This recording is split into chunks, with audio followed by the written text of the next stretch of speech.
Hello students, today we will start part 3rd or we can say topic 3rd from 7th class book Social and Political Life, chapter 1 Equality. Our topic is recognizing dignity. Recognizing means affiliation, manyata means dignity means सम्मान. Here recognizing dignity means हमारी जो dignity है, हमारी जो respect है, उसको recognition, उसको affiliation या कि कोई भी हमें रिस्पेक्ट कब देता है, क्यों देता है, कैसे देता है. Now come to the point. You have understood by now. अब तक हमने जो भी 2 पार्ट पढ़े हैं उससे आपको समझ में आ गया होगा दैट की the caste we are born into means जिस भी कास्ट में, जिस भी जाति में हम जन्म लेते हैं, द रिलीजन वी प्रैक्टिस जिस भी धर्म को हम मानते हैं, फॉलो करते हैं, the class background we come from और किस वर्ग से हम बिलोंग करते हैं, किस वर्ग से हम जुड़े हुए हैं, वेदर वी आर मेल और फीमेल चाहे हम पुरुष हैं या स्त्री हैं, मेल है या फीमेल है, these are often the things ये सब वही चीजें हैं दैट जो कि determine why some people are treated unequally means यही सब चीजें हैं जिनकी वजह से लोगों के साथ अनइक्वली मीन्स एक जैसा व्यवहार, ट्रीटेड अनइक्वली मतलब एक जैसा व्यवहार सभी लोगों के साथ नहीं किया जाता है. किसी के साथ कास्ट के बेस पर, किसी के साथ रिलीजन धर्म के बेस पर, किसी के साथ उसकी लिंग के भेद पर, यानी वो मेल है तो उसके साथ ऐसा व्यवहार किया जाए, फीमेल है तो उसके साथ ऐसा व्यवहार किया जाए. All these things are reason of recognizing dignity, whether they make our dignity, whether they break our dignity. Om Prakash Valmiki and the Ansaris are being treated unequally. ऐसा ही कुछ हमने अभी पिछले 2 पार्ट में स्टोरी पढ़ी थी अंसारी और ओम प्रकाश वाल्मीकि के बारे में. सेम ऐसा ही उनके साथ किया गया था.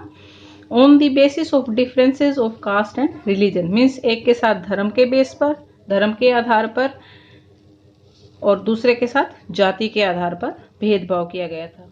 When persons are treated unequally जब लोगों के साथ अलग तरह से या असमान रूप से व्यवहार किया जाता है, because in society, in world हम कह सकते हैं कि सभी लोगों को ईश्वर ने, भगवान ने एक जैसा बनाया है और सभी को इक्वली, सबको एक समान व्यवहार से ट्रीट किया जाना चाहिए.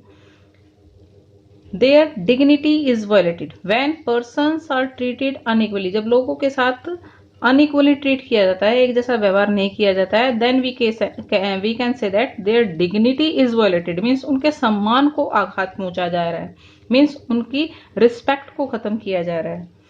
The dignity of both Om Prakash Valmiki and the Ansaris was violated because of the way in which they were treated. जिस तरह से इन दोनों के साथ, अंसारी और ओम प्रकाश वाल्मीकि के साथ ट्रीट किया गया था, उनके व्यवहार को लेकर या उनकी डिग्निटी को लेकर उनके साथ अनइक्वली व्यवहार किया गया था, अनइक्वली ट्रीट किया गया था. By picking on him and making him sweep the school because of his cast क्योंकि वो बिलो कास्ट से बिलोंग करता था, इसलिए उससे प्रिंसिपल ने, even teachers also make sweeping work from Om Prakash Valmiki. Now Om Prakash Valmiki school mates and teachers hurt his dignity. ऐसा करके उसके जो स्कूल मेट्स थे, उसके साथ जो स्कूल में पढ़ने वाले थे और जो उसके टीचर्स थे, उसके अध्यापक थे, उन सब ने उसकी डिग्निटी को, उनकी ओम प्रकाश वाल्मीकि के सम्मान को चोट पहुंचाई थी. Badly and made him feel as if he was less than equal to all other students in the school. और उसे ये फील करा गया था कि जो ओम प्रकाश वाल्मीकि है वो स्कूल के अंदर जो और स्टूडेंट्स और विद्यार्थी पढ़ते हैं उनसे उसकी जो रिस्पेक्ट है, उसका जो स्टेटस है, स्तर है, लेवल है, वो उन स्टूडेंट्स की अपेक्षा कम है. उसको ऐसा फील कराया गया, उससे ये स्वीपिंग वर्क करा के.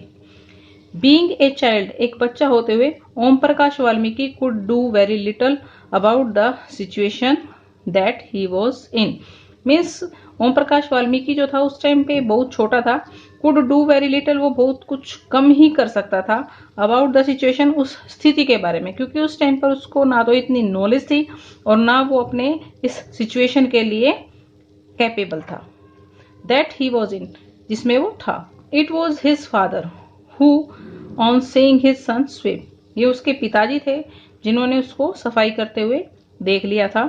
Felt angry by this unequal treatment, और ऐसा असमानता का व्यवहार देखकर उनको बहुत गुस्सा आया। एंड कन्फ्रंटेड द टीचर्स, और उन्होंने टीचर्स से एक तरह से कन्फ्रंट किया, मीन्स उनको गुस्सा दिखाया। The Ansaris dignity was also hurt, इसी तरह से सेम हमने दूसरी स्टोरी अंसारी के बारे में पढ़ी थी। द अंसारीज डिग्निटी, जो अंसारी था उसकी भी डिग्निटी, उसका भी सम्मान को हर्ट किया गया था, उसको भी चोट पहुंचाई गई थी। By his feelings was also hurt when persons refused to lease their apartments to them, जब लोगों ने अपना अपार्टमेंट या अपनी बिल्डिंग उनको किराए पर देने से मना कर दिया था। However, फिर भी when the property dealer suggested that, जो प्रॉपर्टी डीलर थे, मीन्स जो प्रॉपर्टी का लेन देन करने वाले जो डीलर होते हैं, व्यक्ति होते हैं, उन्होंने उनको सजेस्ट किया, अंसारी को सलाह दी, दैट कि दे चेंज देयर नेम, कि वो अपने नाम को बदल लें। इट वॉज देयर डिग्निटी और self respect that made them refuse this suggestion. Okay students, now last 2 lines. Om Prakash and the Ansaris do not deserve to be treated like this. अगर हम एक सोसाइटी के अंदर देखें तो all are equally born, all are equally gain everything, so even Om Prakash and the Ansaris like this other person also who have getting more and more unequal treatment by the people in society do not deserve to be treated like this, उनके साथ इस तरह का व्यवहार नहीं होना चाहिए। they deserve the same respect and dignity as anyone else, सभी लोगों की जो डिग्निटी है, रिस्पेक्ट है, सम्मान है, वो सभी डिजर्व करते हैं, क्योंकि इक्वली गॉड ने सबको इक्वली बनाया है। Thank you, have a nice day.